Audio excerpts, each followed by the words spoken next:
Good morning friends, welcome back to our channel DS family world. তো আজকে একটা blog নিয়ে এসেছি। তো আমি এখন যাচ্ছি বাজারে, চিংড়ি আনবো। তো চিংড়ি দিয়ে আজকে একটা স্পেশাল রেসিপি হবে। তো চলো দেখাচ্ছি তোমাদের।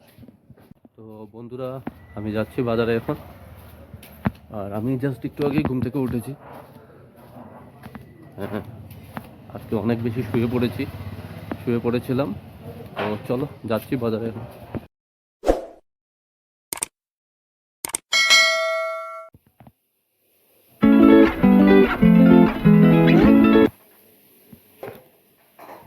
তো বন্ধুরা, দেখতে পাচ্ছ কেসি মাছও আনা হয়েছে, সাথে চিংড়ি মাছ।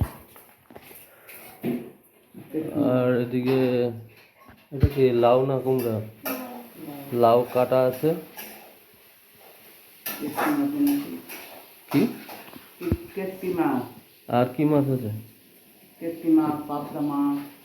বন্ধুরা দেখতে পাচ্ছ এখানে কি এগুলা?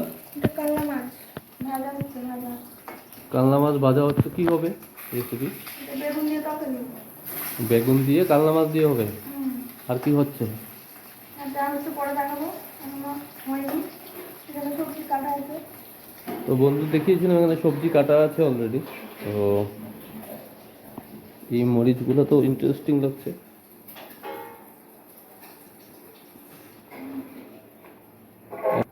হ্যাঁ, এখনো সবজি কাটা আছে। এগুলো কি হবে? চচ্চড়ি হবে। আচ্ছা। তো বন্ধুরা দেখতে পাচ্ছ, অ্যাজ ইউজুয়াল আমি ব্রেকফাস্টে ওটস নিচ্ছি। ওটস খাবো। এটা খুব বেশি হেলদি হয় আর ডাইজেস্টিভও খুব ভালো হয়। ऐसे में बड़ा सख्त लौंडा हूं। তো ফ্রেন্ডস, আজকে আমাদের লাঞ্চের মেনু হচ্ছে এই যে দেখো, এটা হলো কাল্লা মাছ। এই মাছটা দিয়ে রান্না করব, এই বেগুন দিয়ে এই মাছ দিয়ে রান্না হবে। আর চচ্চড়ি করব, চিংড়ি মাছের চচ্চড়ি। এই চিংড়ি মাছ আছে, আমি অলরেডি লবণ আর হলুদ মাখিয়ে রেখেছি। এটা দিয়ে চচ্চড়ি করব পুঁই শাক দিয়ে। আর আরেকটা ইন্টারেস্টিং রেসিপি হবে, এটা হলো চিংড়ি মাছের মাথা। এটা দিয়ে হবে বাটা, কি? চিংড়ি মাছের মাথা বাটা। মাথা বাটা? আচ্ছা। এটা হলো একটা ইন্টারেস্টিং রেসিপি, এটা কোনোদিন করিনি, এটা আজকে করব, দেখবো কেমন লাগে খেতে। আচ্ছা, আর আরেকটা ইন্টারেস্টিং জিনিস হলো বন্ধুরা, এই যে মাছগুলো দেখতে পাচ্ছ, এগুলো কিন্তু বাংলাদেশ থেকে ডাইরেক্ট এসছে ওরা। এগুলো কিন্তু আমাদের লোকালও নয় বা অন্য কোনো কলকাতা থেকেও নয়, ওটা ডাইরেক্ট বাংলাদেশ থেকে এসছে। এই যে কালনা মাছটা আর এই যে চিংড়ি মাছটা মাখানো হচ্ছে। তো আশা করি খুব টেস্টি হবে। চলো কন্টিনিউ থেকো আমাদের সাথে। সো ফ্রেন্ডস, এখন আমি চিংড়ি মাছের চচ্চড়িটা বানিয়ে নেবো। তোমাদের যে বলেছিলাম পুঁই শাক দিয়ে চিংড়ি মাছের চচ্চড়ি বানাবো, তো তার জন্য অলরেডি আমি গ্যাসের উপর কড়াই বসিয়ে দিয়েছি। এবার দিয়ে দেবো তেল। এটা হলো সর্ষের তেল। তো এটার মধ্যে প্রথমে চিংড়ি মাছটা ভেজে নেবো, তেলটা গরম হয়ে যাক। তো ফ্রেন্ডস, অলরেডি দেখো তেল গরম হয়ে গেছে, তেল দিয়ে অলরেডি ধোয়া হচ্ছে। তো আমি দিয়ে দেবো এই চিংড়ি মাছ, যে এটা আমি মেখে রেখেছিলাম নুন হলুদ দিয়ে, তো তুমি ভাজার জন্য দিয়ে দেবো।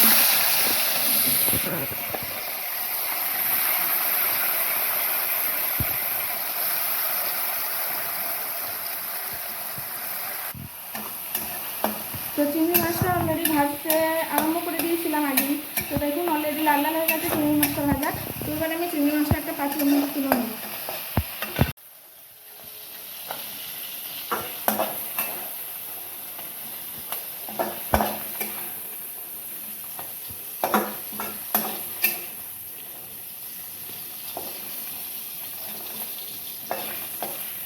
আমি ভেজে তুলে নিয়েছি। এবার দিয়ে দেবো সামান্য পরিমাণ সর্ষের তেল। তো তেলটা একটু গরম হোক। তো বন্ধুরা, তেলটা গরম হতে হতে আমি বাইরের ওয়েদারটা একটু দেখিয়ে দিলাম তোমাদের। তেলটা অলরেডি গরম হয়ে গেছে বন্ধুরা। তো এখন দিয়ে দেবো একটা শুকনো লঙ্কা আর একটা তেজপাতা।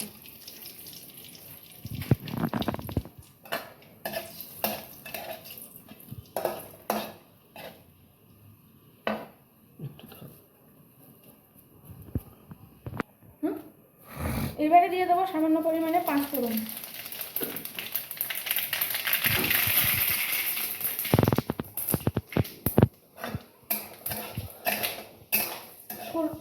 ফোড়নটা আমি কিছুক্ষণের জন্য ভেজে নেবো।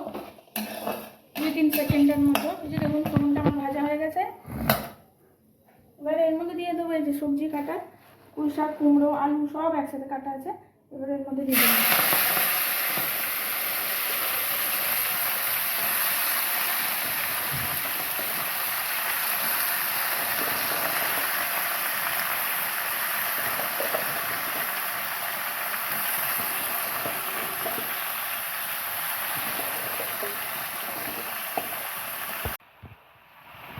এগুলো কি এড করলে তাহলে?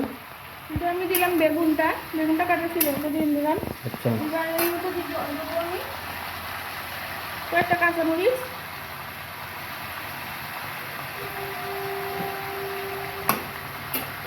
আর দেবো সামান্য পরিমাণে লবণ, স্বাদ মতো লবণ।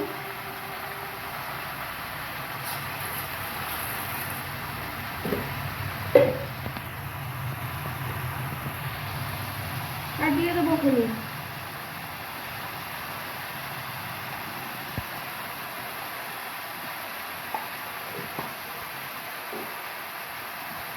এবার এটা ভালো করে আমি মিক্স করে নেবো।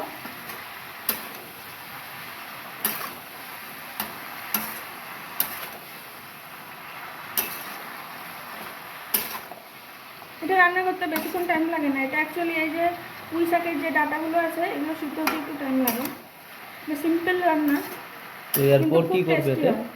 এরপর কি দেবে? এরপরে এখানে আর কিছু দেবো না, আর কোনো মশলা দেবো না। এবার এটা আমি ঢাকা দিয়ে রেখে দেবো কিছুক্ষণের জন্য। তারপর একটু সিদ্ধ হলে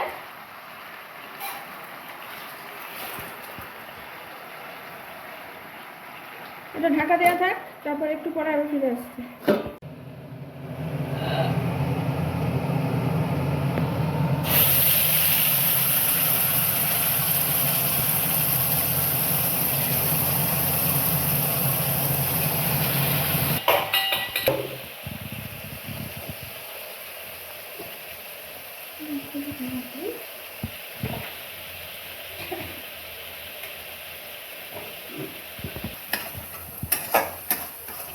তো এখানে রান্না করছি বেগুন দিয়ে কালা মাছের তরকারি করবো। তো তার জন্য কালো জিরে ফোড়ন দিয়েছি, আর পেঁয়াজ আর কাঁচা লঙ্কা বাটা দিয়েছি। এবার দিয়ে দেবো সামান্য পরিমাণ হলুদ, আর দিয়ে দেবো সামান্য পরিমাণ জিরে ধনে গুঁড়ো, লবণ,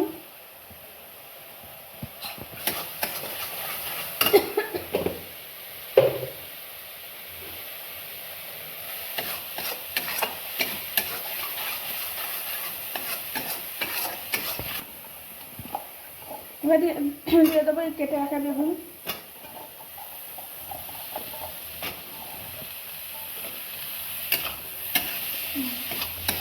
মর্নিং ফ্রেন্ডস, কেমন আছো সবাই? তো আজকে একটা প্রবলেম হচ্ছে। অ্যাকচুয়ালি আমি এখন যাচ্ছি একটা হসপিটালে, টিএমসিতে। আমার একটা ফ্রেন্ডের ওয়াইফ ওখানে হচ্ছে, ওটিতে ঢুকিয়েছে ওকে। তো ইমার্জেন্সি আমারও বেরোতে হচ্ছে এখন। তো চলো সাথে থেকো। সো ফ্রেন্ডস, এই হচ্ছে আমাদের আজকে লাঞ্চের মেনু। এই দেখো, এটা হলো লাউয়ের তরকারি, এটা হলো এটা হলো কাল্লা মাছ বেগুন দিয়ে, এটা হলো পুঁই শাকের চচ্চড়ি চিংড়ি মাছ দিয়ে, আর এইটা হলো চিংড়ি মাছের মাথা বাটা। এটা হলো আজকে স্পেশাল রেসিপি। তো চলো আমরা এখন লাঞ্চটা করে নিই, তারপর আবার তোমাদের সাথে দেখা হবে। ফ্রেন্ডস, আমরা চা নিয়ে বসে গেছি। এই যে দেখো, এই হচ্ছে চা, এই যে চা। তো চা নিয়ে আমরা বসে গেছি, এখন আমরা চা খাবো। আর বাইরে হচ্ছে প্রচণ্ড পরিমাণে বৃষ্টি, আর ভালো হাওয়া দিচ্ছে, ওয়েদারটা খুব ভালো হয়ে গেছে। চায়ের সাথে খাচ্ছি এই যে বিস্কিট। তো আমরা এখন বসে আছি, এইখানে ল্যাপটপ অন। অ্যাকচুয়ালি বন্ধুরা, ল্যাপটপে কিছু কাজ করছি আমি, তো ওইগুলোই এডিটিং ফেডিটিং চলছে। তো এডিটিং করে কালকে আবার একটা ব্লগ দেওয়া হবে। समझ रहे हो তো समझ रहे हो आप? ওটা করতে করতেই চা খাচ্ছিলাম। আর বাইরে প্রচণ্ড বৃষ্টি হচ্ছে, হাওয়া দিচ্ছে। আর আশা করি তোমাদের ব্লগটা খুবই ভালো লেগেছে। তো বন্ধুরা, চ্যানেলটাকে সাবস্ক্রাইব করো আর আমাদের পাশে থেকো। তো বন্ধুরা দেখো, আমি ডিনারের প্রস্তুতি নিচ্ছি। অলরেডি তরকারিটা সবই আছে, তো আমি তরকারিটা গরম করে নিচ্ছি। এই যে তোমাদের বলছিলাম পুঁই শাক দিয়ে যে চচ্চড়ি করেছিলাম চিংড়ি মাছ দিয়ে, এটা গরম করছি। আর এইখানে অলরেডি আমি কাল্লা মাছের তরকারিটা গরম করে নিয়েছি, এটা রেখে দিয়েছি সাইডে। আর এই দেখো, এই যে এখানে ভাত বসিয়ে দিয়েছি, এটা আমার ভাত হচ্ছে। সো ভাবলাম রাত্রের জন্য একটু কিছু ভাজাভুজি করতে লাগবে, তো ওর জন্য বাড়িতে ছিল শিমলা মরিচ, তো এটা আমি বেসন দিয়ে অলরেডি মাখিয়ে রেখেছি। এবার আমি এটা ফ্রাই করব। আর দেখো এখানে আমার ভাতও ফুটে গেছে, এই ভাত ফুটে গেছে, ভাত নামাবো। আর এদিকে বসিয়ে দিয়েছি কড়াই ফ্রাই করার জন্য। তো বন্ধুরা দেখো আমি অলরেডি এটা ফ্রাই করার জন্য তেলে দিয়ে দিয়েছি। এটা এক পিঠটা হলে আমি তবে একটু আবার নেক্সট পিঠ ঘুরিয়ে দেবো। ওই দেখো এখনও হয়নি, তো এটা আস্তে আস্তে হতে থাক।